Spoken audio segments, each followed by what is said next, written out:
está escribiendo Aloha para el mundo. SR Radio. Acorta las distancias mundiales. www.srradio.com.es. Este es su noticiero. Prensa SR Radio. En Prensa Radial, el análisis político del momento.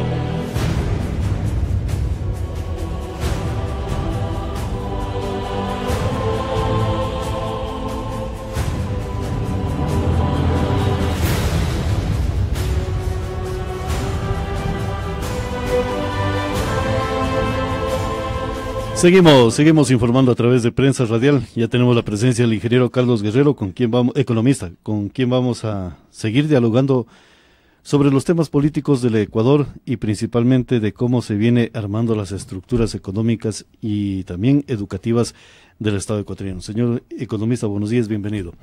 Bueno, ¿por qué debemos de seguir analizando lo que es el discurso del presidente Lenín Moreno en este aspecto económico, social y político? Señor economista, buenos días. Pablo y Lindon, buenos días. Gracias por la invitación y un saludo para su audiencia. Efectivamente, es importante tratar el discurso del presidente Lenín Moreno porque realmente marca un hito importante en este proceso de cambio de gobernanza en el país. Han sido 10 años con un estilo de gobierno que, a mi modo de ver, respondía a una coyuntura o una época política de aquel entonces. Y vivimos una etapa en la que el Ecuador efectivamente cambió y se requiere un nuevo estilo y contenido de gobierno que dé luces a nuevas demandas sociales. Ahora, señor economista, por ejemplo, lo que hemos escuchado, por ejemplo, económicamente el Ecuador, ¿cómo está? El presidente Moreno dio una tranquilidad al pueblo ecuatoriano al manifestar de que el dólar va a ser la moneda en curso en el Ecuador, aunque dependamos de otro aspecto económico de América. Pero al momento de declarar dicha situación económica, el pueblo se tranquilizó, porque si teníamos otra moneda o íbamos a la desdolarización, el problema económico o el tema económico cambiaba, señor economista. Pablo, el gran desafío del presidente Moreno es justamente el tema de la economía. Tiene que resolver 3 aspectos fundamentales. La contracción económica, según datos del Banco Mundial para el 2017, la economía va a decrecer en 1.3% del PIB. El otro tema, el tema del desempleo en el país. La gente, entre el 60% está entre desempleada y subempleada. Es decir, es un tema crucial para la economía del país y en el aspecto social, los niveles de desempleo y subempleo que existen. Y el tercer tema central de la economía que tiene que resolver el presidente Lenín Moreno es el déficit fiscal. Es decir, el presupuesto general del Estado tiene un hueco de alrededor de 8.000 millones de dólares para el 2016. Se está financiando ese déficit en un 50% a través del endeudamiento externo. Dicho sea de paso, deuda muy onerosa, tanto porque por los cortos distancia en tiempo y por las altas tasas de interés. El Ecuador está pagando tasas de interés superiores a los créditos que obtiene Bolivia y Perú. Por lo tanto, esos son los 3 retos fundamentales que el presidente Lenín Moreno tiene que resolver en el corto, mediano y largo plazo, frente a un contexto económico internacional no favorable para el Ecuador. Vemos que los países vecinos están depreciando su moneda. Ecuador no tiene moneda propia, está en un esquema dolarizado. El presidente de Estados Unidos se encuentra blindando la economía, está elevando las tasas de interés del sistema financiero americano para atraer sus recursos, sus inversiones que están fuera de Estados Unidos, y por otro lado también está en contra de los tratados libres de libre comercio. Frente a eso, el Ecuador tiene una pérdida de competitividad económica de cara a los mercados internacionales. El reto para el crecimiento de la economía está en que los sectores privados, que estos 10 años en el que el Estado ecuatoriano tuvo una fuerte presencia en la economía. Ellos dedicaron su gestión empresarial para cubrir la demanda interna del mercado interno. Hoy tienen el reto de desarrollar sus habilidades empresariales para colocar la producción en el mercado internacional. Claro, pero la pregunta sería, ¿el Ecuador está preparado para asumir no solamente retos económicos a nivel interno, sino también a nivel externo?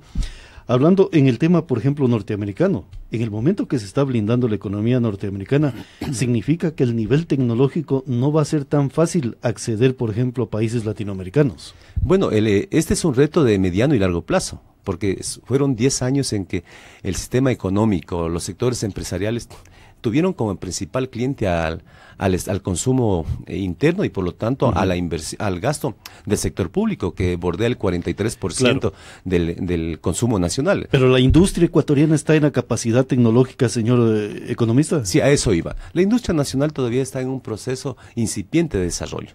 Lo que se ha podido desarrollar, lo que se ha podido vincular al mercado internacional es el sector agroexportador y de otro aspecto el minero. Por lo tanto, la industria nacional tiene, si bien es cierto, existe una infraestructura que el Estado ecuatoriano la adecuó en estos 10 años, que se invirtieron como 90.000 millones de dólares en el campo de la inversión de la infraestructura, en el tema de innovación, tecnología y desarrollo de la producción de productos elaborados para poderlos ubicar en los mercados internacionales. Estamos todavía en una fase de incubación, podemos decir.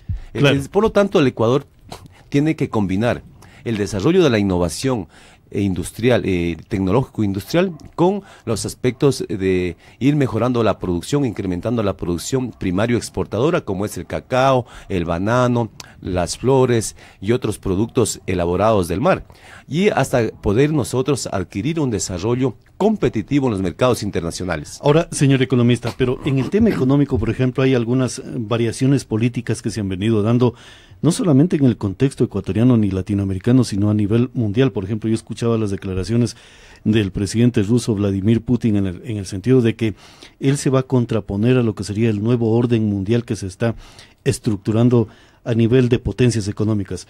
Y cuando hablamos del tema económico, señor economista, el presidente anterior manifestaba del cambio de la matriz productiva. Esta matriz productiva, ¿a qué sectores económicos mundiales y globales está respondiendo? Porque allí también tendríamos que analizar profundamente el tema político de la base económica del Estado ecuatoriano. Bueno, depende de qué se entiende por matriz productiva. Si por matriz productiva entendemos el tener generaciones hidroeléctricas, si entendemos por el sistema vial, si entendemos por los canales de riego, si entendemos por la conectividad, efectivamente se ha avanzado en esos elementos de la matriz productiva. Pero si analizamos el modelo de desarrollo del Ecuador, seguimos en el modelo de desarrollo primario, agroexportador y extractivista, que es hasta cierto punto una neocolonial. Por lo tanto, en el Ecuador necesitamos realmente cambiar el modelo de acumulación agropecuario exportador por un modelo realmente que incorpore a todos los productores del Ecuador. Por eso es de que en la Constitución de Montecristi se establece que el Ecuador va a propender a una sociedad de propietarios y productores. Hacia eso hay que llegar. Por lo tanto, la matriz productiva en el Ecuador no se ha transformado. Tenemos condiciones para poderla desarrollar, pero es el gran reto del nuevo gobierno. Claro, pero en base o hacia dónde se enfocaría, por ejemplo, usted habla, por ejemplo, de la agricultura, de la producción únicamente en sacos, pero ese valor agregado, ¿hacia dónde le podríamos dar esa capacidad para poder tener no solamente captación de recursos económicos para el Estado, sino generar fuentes de trabajo al interior de la República, señor economista? A mí me parece que hay que ir pensando de menos a más. Tenemos un mercado importante en Latinoamérica, el mercado colombiano, Brasil, podemos ser economías complementarias, podremos ir generando divisas para sostener la dolarización y por otro lado también aprovechar el Tratado de Libre Comercio con Europa para encontrar segmentos en los que nosotros somos más competitivos que la economía europea, básicamente por los pisos agroecológicos, por la potencialidad natural del país y también por tener de alguna manera una mano de obra hasta cierto punto que puede competir con la europea. Pero, señor economista, pero América Latina, algunos países de América Latina producen insumos agropecuarios. ¿Podríamos ser competitivos vendiéndoles insumos agropecuarios a alguien que produce o buscamos mercados internacionales de mayor envergadura? Sí, efectivamente, yo decía que necesitamos ir generando una economía de escala, empezando por nuestros países vecinos. Si no podemos venderles insumos agroquímicos, podemos venderles insumos agroecológicos. O sea, estoy lanzando un ejemplo, ¿no? Podemos complementarnos con el tema tecnológico, con el tema de investigación científica, con el tema de intercambio de productos en los que ellos no sean competitivos. Obviamente, este es el gran reto que tiene el Ministerio de Industrias y de Exportación, el de ubicar nichos de mercado en América Latina y en el mundo para poder sacar adelante la economía. Este no es un reto fácil. Por eso el Ecuador tiene que ir dinamizando, relajando la hiperpresencia del Estado en la economía para que el sector privado, los ciudadanos, podamos ir desarrollando un nuevo tipo de economía vinculado a la economía interna y básicamente al comercio internacional. Ahora, en ese sentido, señor economista, y también sería importante preguntar, si vamos a esa nueva actitud que debería tener un presidente sobre el tema económico, sobre la parte productiva del Ecuador, ¿cuál debería ser ese aspecto político responsable de un presidente para poder encauzar lo que sería el aspecto económico del Estado? Ya ha dado algunas señales fundamentales. El Ecuador en estos últimos años tiene un 43% del estado de la participación de la economía del Ecuador. Uh-huh. Ese 43% tiene que disminuirlo en una meta hasta el 2021, estimo yo, que tenga una participación del 30% como son en otros países del mismo tamaño de la economía. Esto quiere decir ir transfiriendo de a poco las competencias de producción, intercambio y exportación al sector privado. Ya se han dado señales claras de una voluntad política, como por ejemplo tomar decisiones respecto al tema de la recaudación tributaria. O sea, el Comité Consultivo Económico Tributario tiene un gran reto para pensar de manera creativa cómo diseñar una reforma tributaria que permita relajar la participación del Estado ecuatoriano y dinamizar al sector privado. Allí hay un tema que están planteándose, dos temas importantes que hay que estudiarlos. Uno, el eliminar el anticipo del impuesto a la renta. Habría que ver algún esquema. El Estado ecuatoriano está recaudando alrededor de 4.000 millones de dólares por concepto de ese rubro. Y también los impuestos de salida de capitales. Si eso es así, el Ecuador tendría que pensar cómo va a ir tomando la medida de suspender el anticipo del impuesto a la renta, porque eso recaudación sirve para financiar derechos sociales.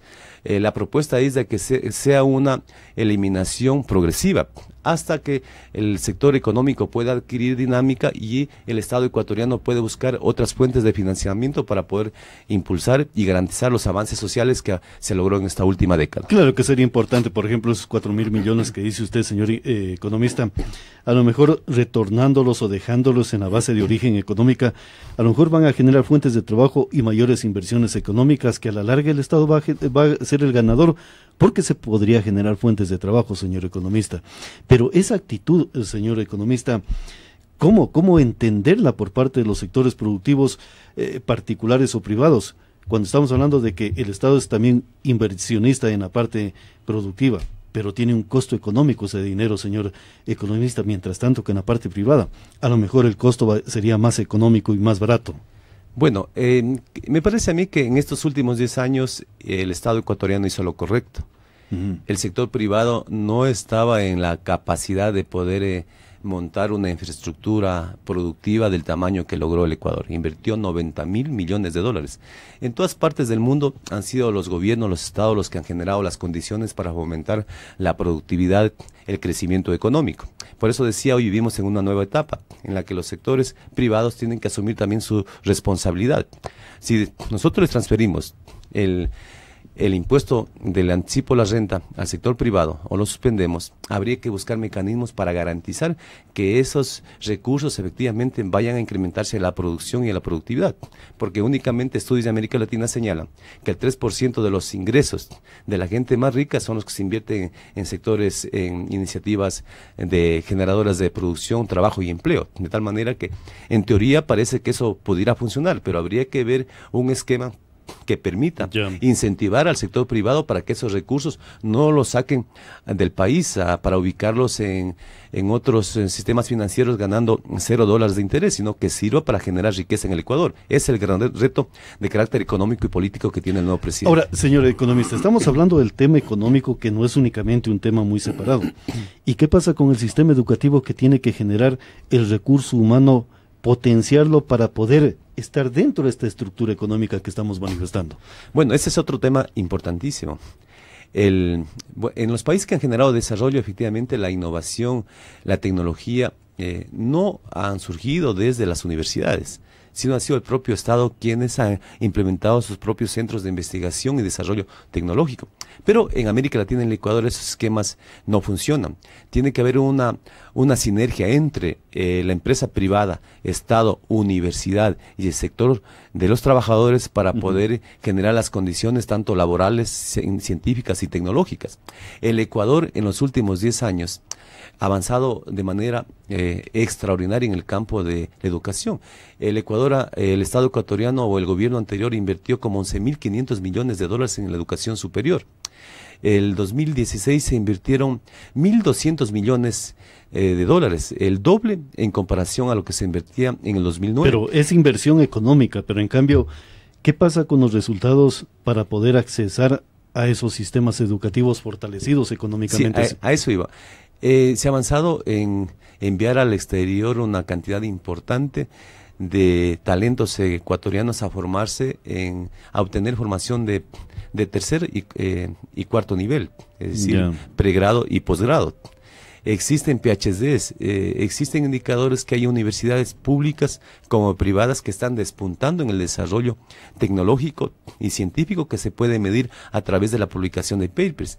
El gran reto actual está en que la CENACYT y los organismos que tienen que ver con la Rectoría de la Educación Superior buscar mecanismos que incentiven a las universidades de que los estudios de cuarto nivel sean evaluados en función del impacto que tengan en el incremento de la productividad y producción en el Ecuador, porque actualmente los estudios de cuarto nivel solo sirven para tener un estatus social y para poder servir de requisito para acreditar a las universidades. Y eso es un recurso realmente que no estamos aprovechándolo como quisiéramos, aparte de que se podría utilizar los conocimientos en la docencia como también en la investigación y producción. Pero ¿qué pasa con la gente, señor economista, por ejemplo, los bachilleres, que quieren acceder a un estudio superior? Estamos hablando de los centros de formación universitaria. ¿Qué pasa con aquellos que no pueden lograr esos ansiados cupos?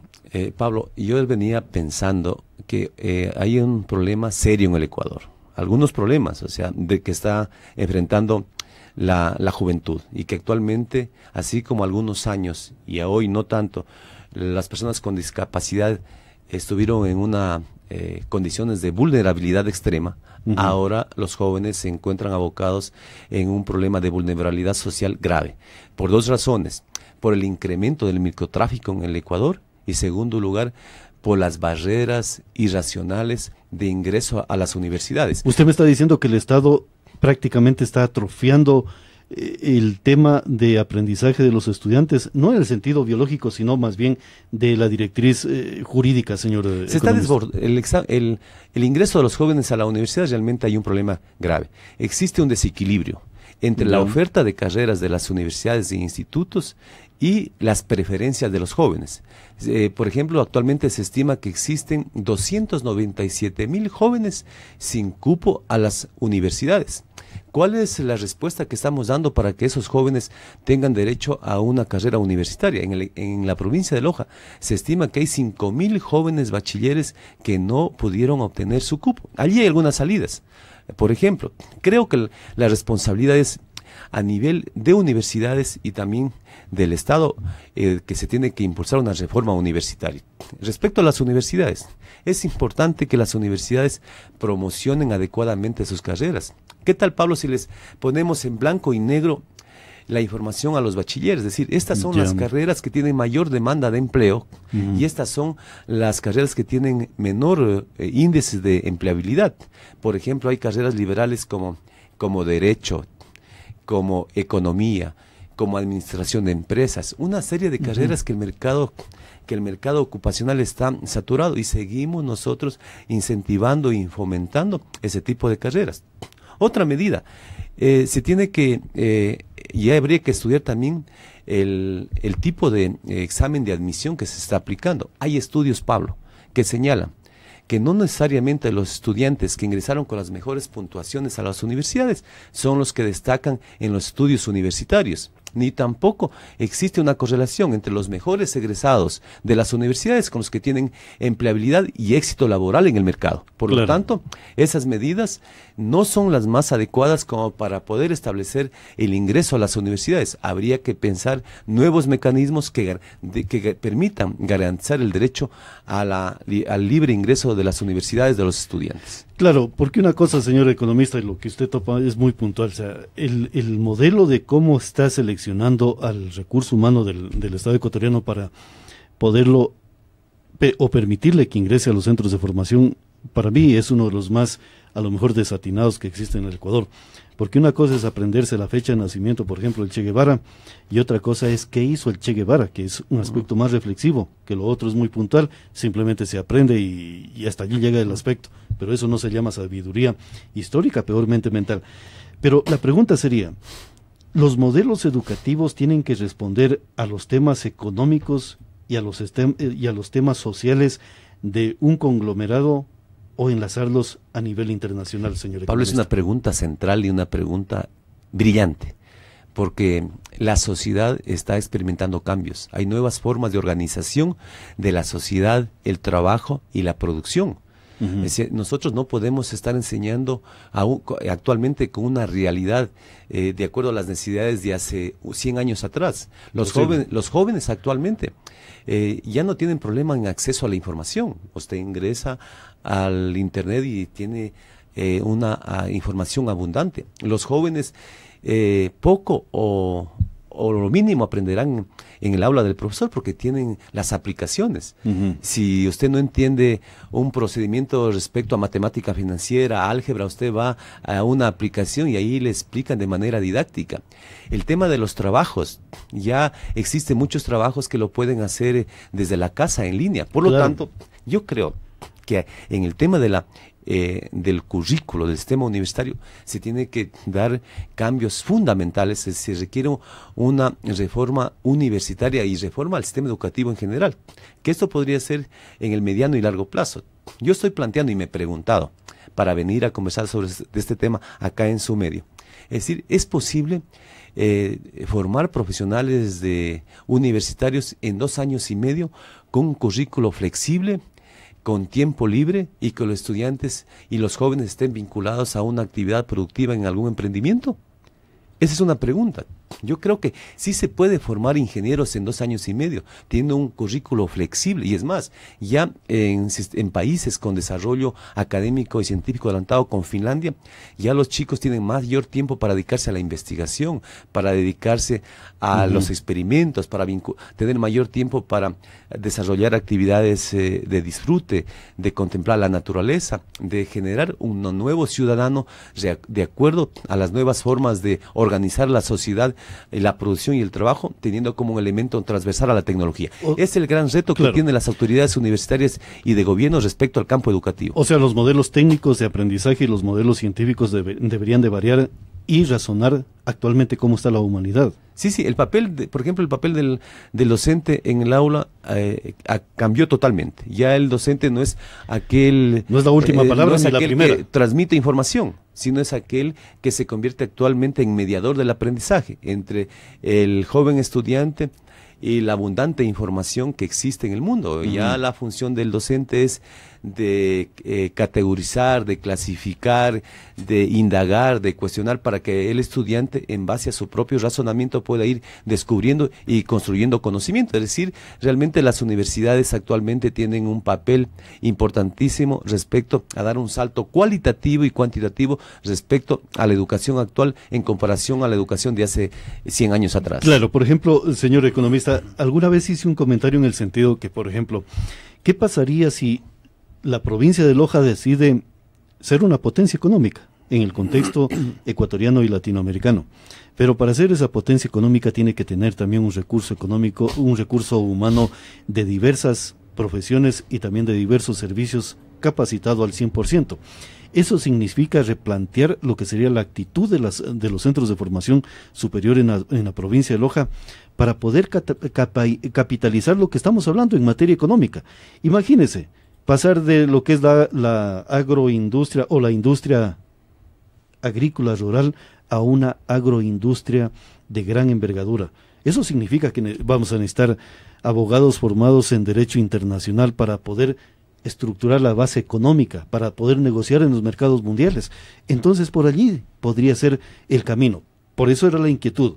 ¿Cómo estamos económicamente? Y a lo mejor allí respondemos al tema universitario, señor economista. Bueno, el tema del desarrollar un nuevo tipo de economía no solamente es responsabilidad de las universidades pueden contribuir a apoyar, pero ese es una responsabilidad de los gobiernos locales también, y se requiere ciertas condiciones. Es decir, se tiene que cambiar el modelo de gestión de los gobiernos locales, como el municipio y las prefecturas, pasar de preocuparse del tema del cemento, de obras, o sea, de cemento, de concreto, a generar condiciones para desarrollar el talento humano vinculado a la producción y al trabajo.